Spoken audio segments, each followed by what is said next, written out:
नमस्कार दोस्तों, आपका स्वागत है आपके अपने चैनल स्टडी माइंड्स पे। तो आज का हमारा टॉपिक है सेल यानी कि कोशिका विज्ञान। ये बायोलॉजी का काफ़ी इंपॉर्टेंट टॉपिक है और हमारे एग्जाम में 110% श्योर है इससे में से क्वेश्चन पूछा ही जाएगा। तो आज की ये वीडियो हमारे लिए काफ़ी इंपॉर्टेंट होने वाली है। पहले हम इसके बेसिक कंसेप्ट को समझेंगे और लास्ट में प्रीवियस के क्वेश्चन लगाएंगे। तो चलिए शुरू करते हैं, आप इस वीडियो को पूरा एंड तक जरूर देखें। तो चलिए पहले समझ लेते हैं कोशिका के बारे में यानी सेल के बारे में। तो प्रत्येक जीव का शरीर एक या अनेक कोशिकाओं का बना होता है। कोशिका यानी कि सेल जीवन की सबसे छोटी कार्यात्मक एवं संरचनात्मक इकाई है। तो जितने भी मनुष्य हैं उनका शरीर एक सेल या बहुत सारे सेल से मिलकर बना होता है। और कोशिका के अध्ययन को क्या कहा जाता है? साइटोलॉजी कहा जाता है। ये काफ़ी इंपॉर्टेंट है कि कोशिका के अध्ययन को क्या कहा जाता है? साइटोलॉजी कहा जाता है। तो चलिए अब समझ लेते हैं कि कोशिका शब्द का प्रयोग किसने किया और इसकी खोज कब किसने की।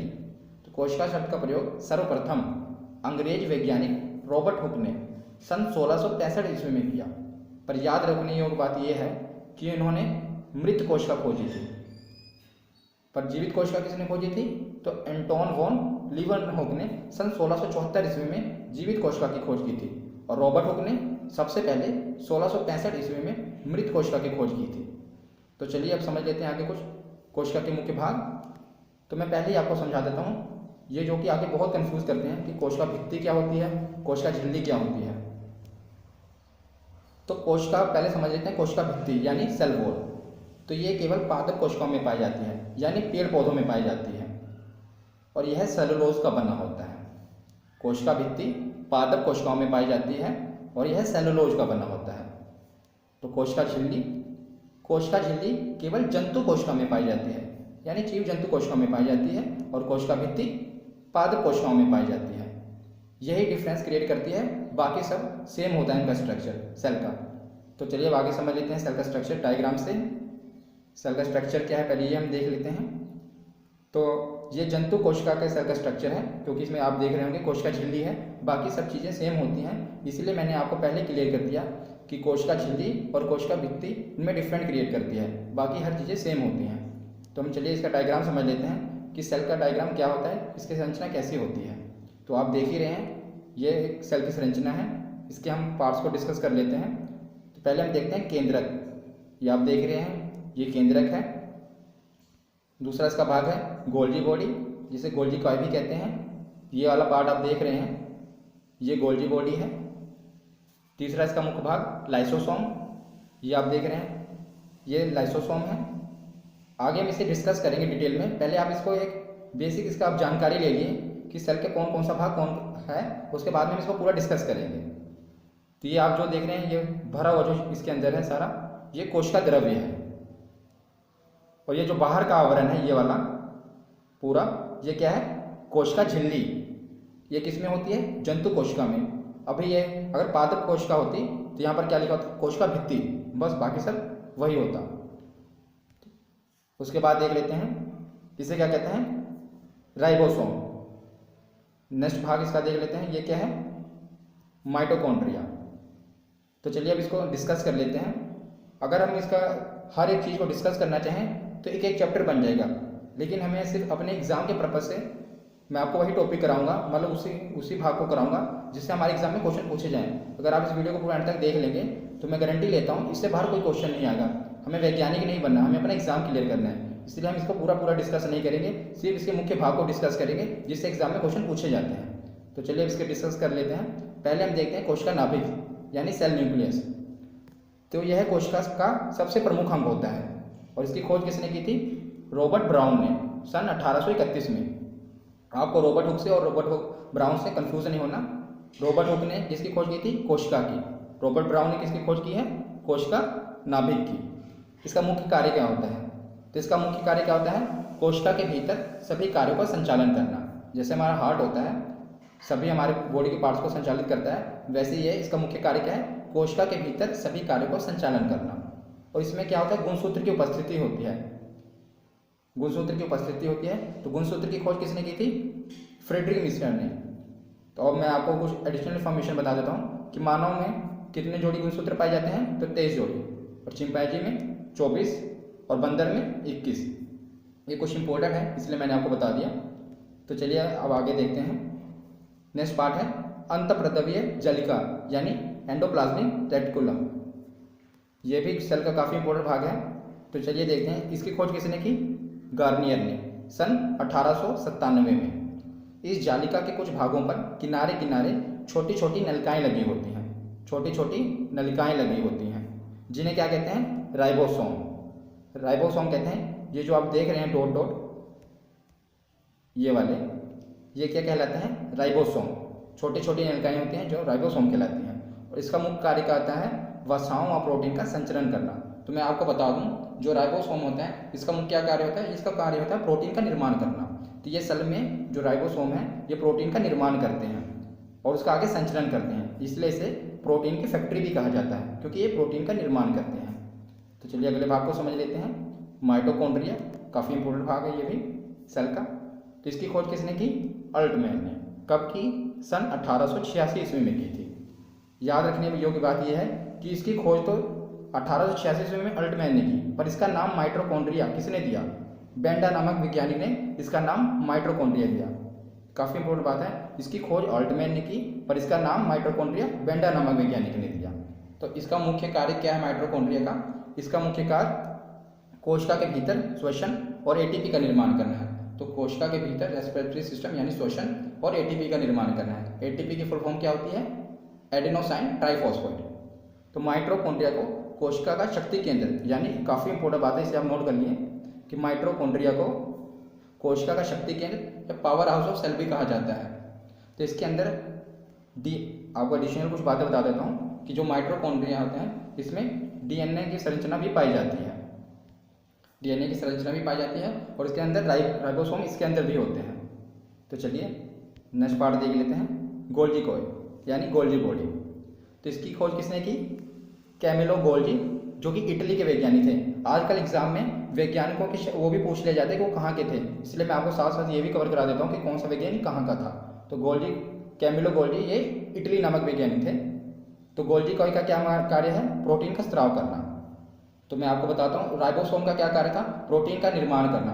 तो प्रोटीन के निर्माण के बाद वहाँ पर प्रोटीन का निर्माण होता है। तो जो ये गोल्जी काय होते हैं ये प्रोटीन का स्राव करते हैं, मतलब प्रोटीन को आगे बढ़ाते हैं। तो इसका स्राव करते हुए ये कहाँ तक जाता है? लाइसोसोम में जाता है। लाइसोसोम में प्रोटीन का निर्माण होता है, वहाँ से ये गोल्जी कॉइल में आता है, गोल्जी कॉइल से ये आगे लाइसोसोम में चला जाता है। तो इसका मुख्य कार्य क्या है गोल्जी कॉइल का? प्रोटीन का स्राव। तो चलिए इसका नेक्स्ट भाग देख लेते हैं। लाइसोसोम काफ़ी इंपॉर्टेंट पार्ट है सेल का। इसकी खोज किसने की? डी डुवे नामक वैज्ञानिक की थी। और इसका प्रमुख कार्य क्या है? बाहरी पदार्थों का भक्षण व पाचन करना। तो इसका मुख्य कार्य क्या है? पाचन करना। यहाँ से प्रोटीन का स्राव यहाँ पर आता है, तो यहाँ पर क्या होता है? पाचन होता है। और इसे आत्मघाती थैली भी कहते हैं। ये काफ़ी इंपॉर्टेंट है कि इसे आत्मघाती थैली कहते हैं, सुसाइड वेसिकल।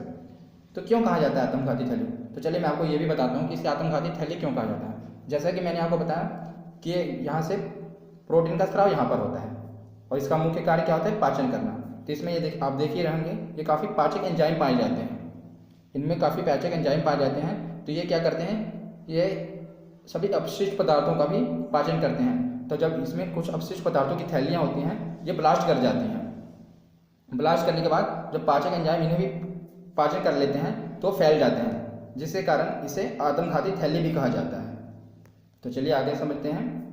कुछ महत्वपूर्ण तथ्य देख लेते हैं। अब हमने सेल को कवर कर लिया, तो जो एग्जाम में कुछ महत्वपूर्ण चीज़ें पूछी जाती हैं वो भी मैं कवर कर देता हूँ। तो सबसे छोटी कोशिका कौन सी है? माइकोप्लाज्म। सबसे छोटी कोशिका कौन सी है? माइकोप्लाज्म। और सबसे बड़ी कोशिका कौन सी है? तो शुतुरमुर्ग का अंडा, ये सबसे बड़ी कोशिका होती है। और सबसे बड़ा कोशिका अंग कौन सा होता है?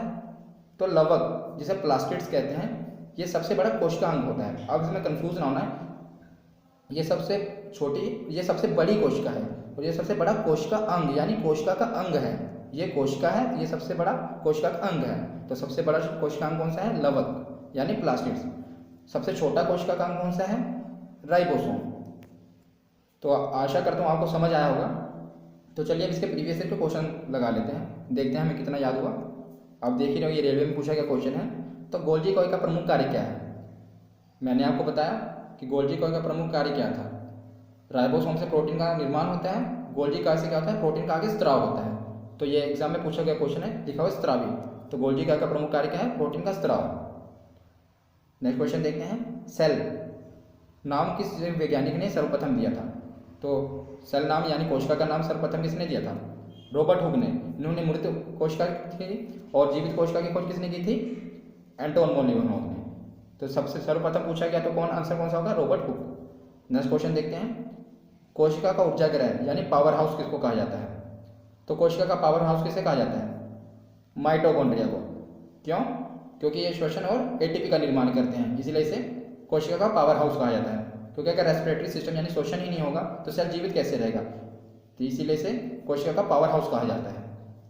चलिए नेक्स्ट क्वेश्चन देखते हैं, निम्नलिखित में कौन सा सबसे बड़ा कोशिकांग है? तो सबसे बड़ा कोशिकांग कौन सा है? मैंने आपको बताया था प्लास्टिड, जिसे लवक कहते हैं। ये सबसे बड़ा कोशिकांग है। ये आप देख रहे हैं, ये एग्जाम में पूछे गए क्वेश्चन है जो आप अभी कर रहे हैं, इसलिए मैंने आपको पहले सारे टॉपिक कवर करा दिए। इससे पहले मैं आपको बता दूं, आप इस चैनल को सब्सक्राइब भी कर लें। मैं साइंस के सभी टॉपिक्स को कवर कराऊंगा जो कि एनसीईआरटी साइंस के हैं, जो एग्जाम में पूछे जाते हैं। मैं चाहे फिजिक्स हो, केमिस्ट्री हो या बायोलॉजी हो, मैं सारे टॉपिक्स को कवर कराऊंगा। तो आप अपने इस चैनल को सब्सक्राइब कर लें और बेल आइकन को प्रेस कर दें। और इससे पहले भी मैंने ब्लड के दोनों पार्ट अपलोड कर दिए हैं, प्लेलिस्ट में डाल दिए हैं। अगर आपने उस वीडियो को भी नहीं देखा देख लें। तो चलिए आगे देखते हैं, पादप कोशिकाओं का सबसे भारी आवरण क्या कहलाता है? तो पादप कोशिकाओं का सबसे भारी आवरण क्या कहलाता है? कोशिका भित्ति। अगर यहीं पर जंतु कोशिका पूछ लिया जाता तो कोशिका झिल्ली। तो जंतु कोशिका का सबसे भारी आवरण कोशिका झिल्ली और पादप कोशिकाओं का सबसे भारी आवरण कोशिका भित्ति। चलिए नेक्स्ट क्वेश्चन देखते हैं, माइटोकॉन्ड्रिया की खोज किसने की थी? तो माइटोकॉन्ड्रिया की खोज किसने की थी? ऑल्टमैन ने। ऑल्टमैन ने माइटोकॉन्ड्रिया की खोज की थी। तो चलिए नेक्स्ट क्वेश्चन देखते हैं, कोशिका की आत्महत्या थैली आत्महत्या की थैली कहलाता है। तो कोशिका की आत्महत्या की थैली कौन से कहलाता है? आपको मैंने बताया था लाइसोसोम। क्यों लाइसोसोम क्यों कहलाता है? मैंने आपको समझाया था ना, यहाँ पर पाचक एंजाइम होते हैं और कुछ अपशिष्ट पदार्थों के जब ब्लास्ट हो जाता है जिस कारण से लाइसोसोम को कोशिका की आत्महत्या थैली कहा जाता है। तो कोशिका की आत्महत्या की थैली कहलाती है लाइसोसोम। नेक्स्ट क्वेश्चन देखते हैं, प्रोटीन निर्माण का सक्रिय स्थल है। तो प्रोटीन निर्माण कहाँ पर होता है आप बताइए? तो राइबोसोम में। राइबोसोम में प्रोटीन का निर्माण होता है। उसके बाद ये गोल्जी का में क्या होता है? प्रोटीन का स्त्राव होता है जो आगे लाइसोसोम में जाता है। लाइसोसोम में पाचन होता है। ये याद रखने योग्य बातें हैं, आप इसे याद रखें। नेक्स्ट क्वेश्चन देखते हैं, किसकी उपस्थिति के कारण किसी पादप कोशिका और पशु कोशिका में अंतर पाया जाता है? तो मैंने वीडियो को शुरू में ही आपको बताया था, किसकी उपस्थिति के कारण? हाँ, कोशिका भित्ति। कोशिका भित्ति की ही उपस्थिति के कारण हमें फर्क पता चलता है कि कौन सी पादप कोशिका है और जंतु कोशिका है। अगर वो जंतु कोशिका होगी तो उसमें कोशिका झिल्ली पाई जाएगी, अगर वो पादप कोशिका है तो उसमें कोशिका भित्ति पाई जाएगी। तो चलिए नेक्स्ट क्वेश्चन कर लेते हैं, यह आज का आखिरी क्वेश्चन है, कोशिका द्रव्य में उपस्थित महीन शाखित झिल्लीदार और अनियमित नलिकाओं का घना जाल कहलाता है, उसे क्या कहते हैं? इसका राइट आंसर क्या होगा? अंतःप्रद्रव्य जालिक यानी एंडोप्लाज्मिक रेटिकुलम। आपने देखा होगा, ये देखिए डायग्राम में जो नीचे वाला भाग है ये झिल्लीदार और अनियमित नलिकाओं का घना जाल है, और इसमें ये जो डोट वाला पार्ट है इसे क्या कहते हैं? मैंने आपको बताया था लाइसोसोम कहते हैं। तो आशा करता हूँ आपको इस वीडियो पसंद आई होगी। तो अपने इस चैनल को सब्सक्राइब कर दें और बेल आइकन को प्रेस कर दें। Thank you.